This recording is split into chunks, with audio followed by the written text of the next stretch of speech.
correct. We are jumping into game number 4. In Washington State, they're throwing out the Druid. Good strategy, Washington State. It is a school night. Yeah, and Arizona State looks like they do have a mid-range Paladin, or potentially...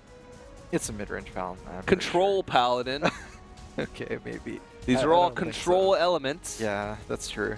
Or it could be a slower mid-range. They're all cards that are in the standard mid-range Paladin. Yeah. These are all the control cards, kind of, but you know they're... Yeah, he drew them all. Definitely bad hand for Paladin, and great hand for Druid. Oh, yes. 2 Aspirants. Aspirant is better than Wild Growth in this matchup. It acts like a Wild Growth and a Zombie Chow put together sometimes. Whoa! The ultimate the ultimate hybrid. The ultimate anti-Paladin and... Anti-shielded mini-bot. Yeah, kind of like an anti-aggro card. It ramps you into some quick stuff. So basically, like, it kind of acts like as a kind of a Zombie Chow and kind of as... I mean, it won't survive till turn 7 for Wild Growth. Yeah. But it'll ramp you into maybe your 4s and your 5s to deal with their aggro stuff faster. But okay, so this hand went from really bad to really good. The Paladin. Arizona State does pitch the equality and get back another equality. So but it was the next turn. So yeah, either they run double equality or they just got really unlucky. Yeah, picked it up again. Yeah. Sludge Belcher. Yeah, this is a play where you might just go for the Knife Juggler instead of the mini bot, just because you want to deal with this Aspirant ASAP. Yeah. Mini bot doesn't deal with it. It depends here. Like, say you have something like a Cog Hammer, you might be more tempted to play, or a mini. Like, say you have a Cog Hammer or a Muster, you might be tempted the other way, since you can deal that last damage, and also sometimes the mini bot stays alive for Cog Hammer. But here, you know, you're not sure. Like, yeah, we know that there's 2 Aspirants, but I don't know. Say there's nothing, you just hero powers on your mini bot, then you're stuck dropping a Knife Juggler into a 2-1 or something. Maybe not Juggler, you may just hero power. Still doesn't feel good. Yeah, and now Washington State is going to ramp pretty heavily here. That's a sick curve. Shredder into Druid of the Claw. They might be tempted to just take this out now. It's definitely semi-tempting. There's multiple ways that you can take this out. You could Sylvanas and take it out. You could Wrath and then take it out with your dude. I think this is the worst way to take it out, because I feel like this is the way you take it out where you're... This is like the value way of taking it out and not accounting for tempo, but I feel like tempo is the most important resource at this very moment. Even if your keeper is good late game because of Tyrion and Sylvanas, I don't feel overall that it's worth it over the tempo. Yeah. So the tempo gain of also having a keeper on board right now. Yeah. Well, Arizona State does whiff, so it draws another 5-drop and has to hero power on turn 4, which that doesn't feel so great. Oh, Kel'Thuzad.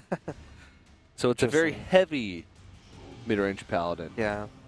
Almost like a control list at this point. Oh, really? Maybe.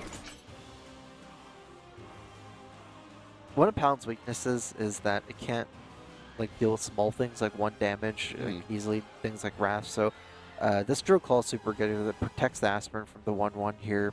Paladin can't really deal, like, there's no real move that Paladin could have done that could have dealt with that state, so just has to drop his own Sludge Belcher.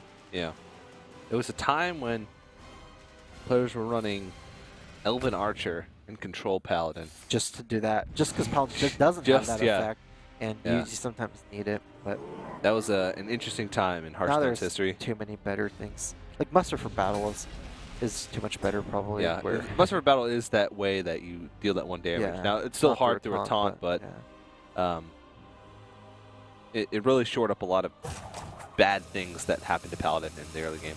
Super interesting spot here because you don't want to trade this in. You'd rather just trade into your taunt at this point. Yeah. But if you don't trade in, you're really weak to Consecrate. It's a perfect Consecrate board if you leave up the 2/1 packs. So I can definitely see why you trade it here. Also, if it did stay alive, you would go into next turn with 7 mana to be able to play the Ancient of Lore, but it's just too risky of a play to play right into Consecrate, especially since Arizona State didn't play nearly anything on those first couple turns. Could be holding onto a card like Consecrate.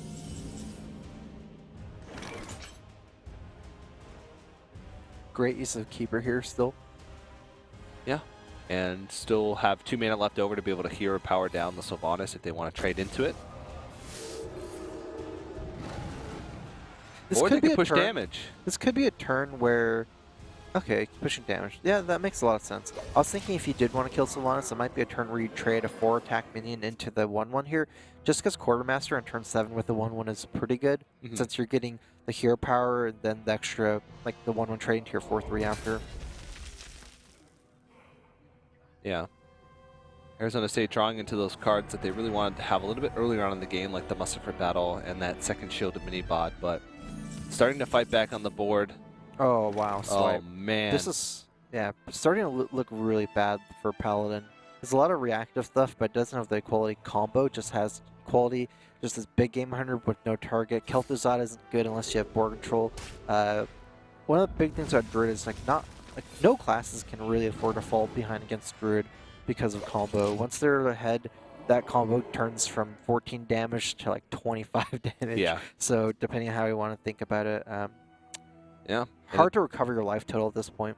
Yeah, and they have to Peacekeeper here because just Force of Nature going into the next turn would have been lethal had they played something like just a Kel'Thuzad. Yeah. So Arizona State definitely realizing that quickly and using the Eldar Peacekeeper to try and fight back on the board before they play something big like Kel'Thuzad. I've actually made a comeback in this kind of scenario before. Not quite this bad, but against in my BlizzCon match, I played mid-range Paladin, and it was against the Druid where I was super far behind. I eventually YOLO'd out a Muster for Battle like this against no swipe, and then Quartermastered, and I was able to make a comeback.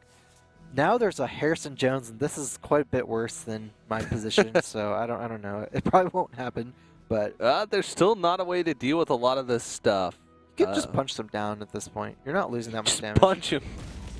Just punch them down. Play whack-a-mole with the Silverhand recruits. You do want to respect the Quartermaster. It's one of Yeah. the ways you can lose in this match. If you have a full hand full of value, Yeah. like if your full hand Hero's Druid was full of burn, I could see you going face. Even against Quartermaster, you win. But Yeah. if your whole hand is minions, like Washington State does, you definitely want to play around Quartermaster because ultimately you are going to have to play these minions. They're not burn damage, so you need to maintain board control.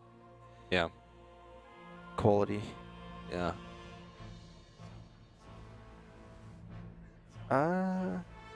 Yeah, they can equality, but you got to be careful if you want to silence the Shredder. It's too late to silence it Yeah, now. can't silence it after equality.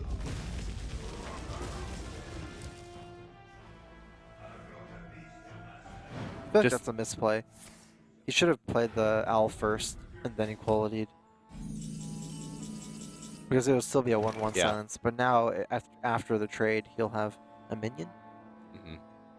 I don't really know if we're saving the Owl for this point. Yeah. Nice little... There's a lot of plays here. Dr. Boom Wrath could clear the board with the 1/1. It doesn't feel as good as playing Azure Drake, cycling the Wrath hero power. But at this point, I would say you should value Having power tempo on the more board. than value. You're going to win a value. You have 2 Ancient Floors Yeah. and all these minions. So I like just playing Doctor. Plus, Big Game Hair just came down. Yeah. Oh, he does go for the play. The Doctor Bum. That could have been risky. It's actually more if trading first. There's actually more things that punish you than trading second. Yeah. Because if you trade first, then Mana you Wraith have and- Mana Wraith and Nerubian Web Lord, Yeah. which would make the Dr. Boom unplayable Yeah. because he only had 7 mana remaining. You're scared of... even Doomsayer, you still get the boom bot damage. Yeah, you still get the Maybe boom bot not that damage, bad. yeah. You have all those value in your hand anyways. Yeah. I think I like your play just to play it first. Yeah. All right. Well, Arizona State is going to concede out of this one. No way back in it. And Washington State is going to tie it up. And 2 out of 2 today for Game 5s.